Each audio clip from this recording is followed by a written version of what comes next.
Okay, Max. Colin Powell's coming to town. How you feel about that? Well, the sad thing about Colin Powell is he is portrayed as the dove in the Bush administration, which anyone that knows his record, this guy has been involved in My Lai. This guy has been involved in invading Panama. Everyone that knows about what happened in Panama, El Chorrillo, they don't even know how many thousands of peasants died there. This guy was involved in the first invasion of Iraq, and he was in favor of this war. And when he got up in front of the United Nations, February of 2003, he lied to the people.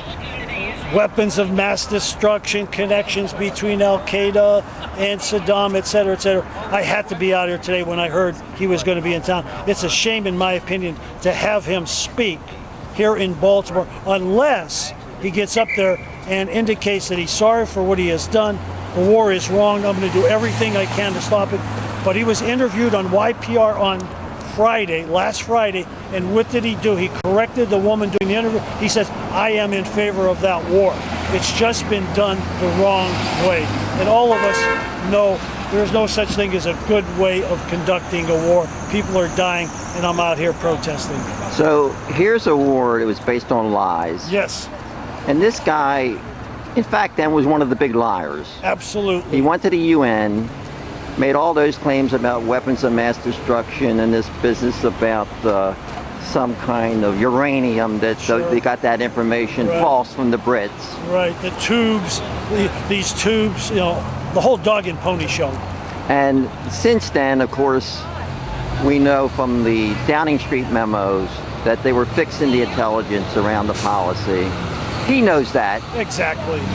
And when you mention some of these other places he's been, like down in Panama with that invasion, and the whole business, the first Gulf War, the thing I remember about the first Gulf War, Max, is how the Iraqi troops were retreating from Kuwait.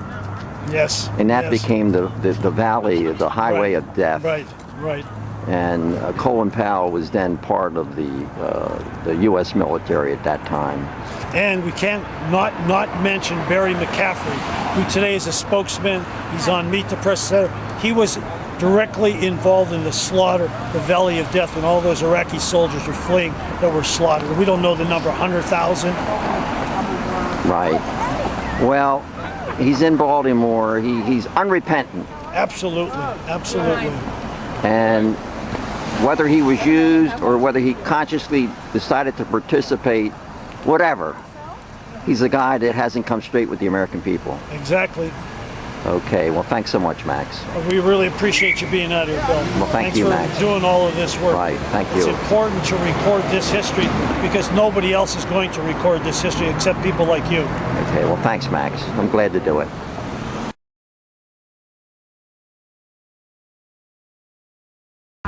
Okay, Ellen, now we're at the Meyerhoff, and what's the purpose? Why are we here tonight?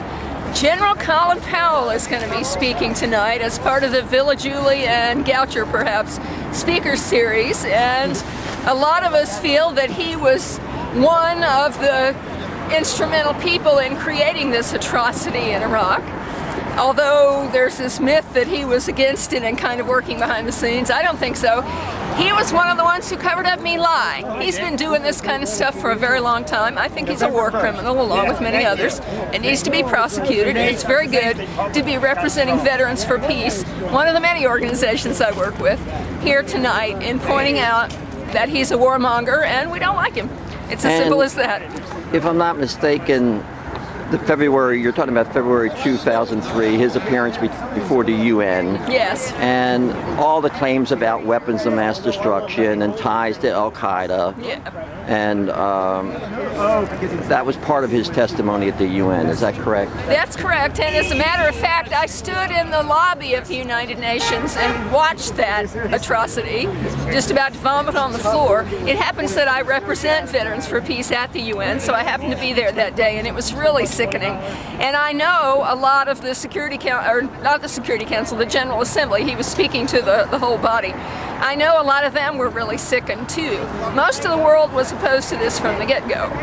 And unfortunately, because of the way the UN is set up, because it was set up by the US and other imperial powers, they're the ones who have permanent seats in the Security Council, and they control stuff like this. Unfortunately, the General Assembly can't say yay or nay to war. They can vote against it in huge numbers, which they did, but it doesn't stop it.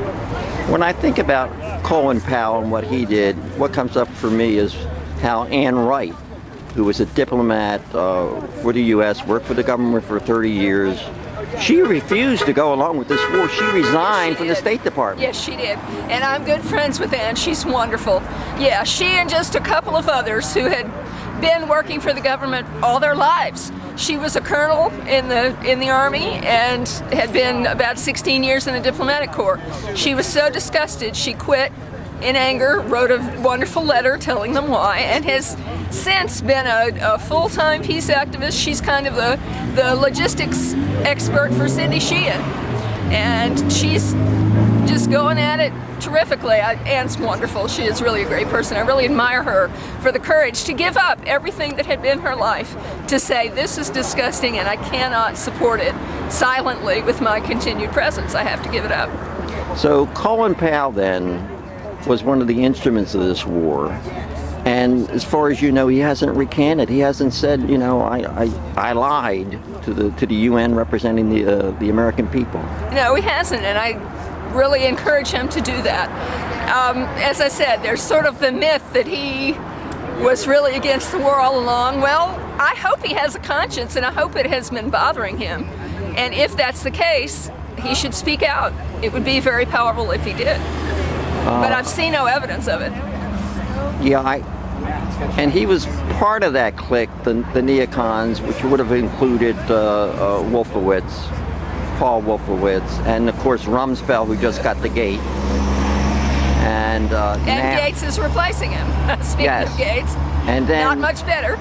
The guy that just left the UN the other day, Bolton. Yes, hallelujah for that. And as a Baltimorean, of course, I'm embarrassed that he's from Baltimore and from Frederick Avenue. Indeed, so yeah, so he's finally getting out of there. Do you see any progress, Ellen, with respect to the people waking up about this war and opposing it? Well, I think the election was a vote about the war, and I think the fact that even with all the shenanigans we know the Republicans were pulling with the voting machines and with misleading ads and all that stuff, we being the Democrats, although I'm not a Democrat, I haven't been a Democrat for a long time, I'm green, but we, the progressives anyway, did have a very large victory because we overcame all the cheating they did, along with just plain speaking out, we don't like this war.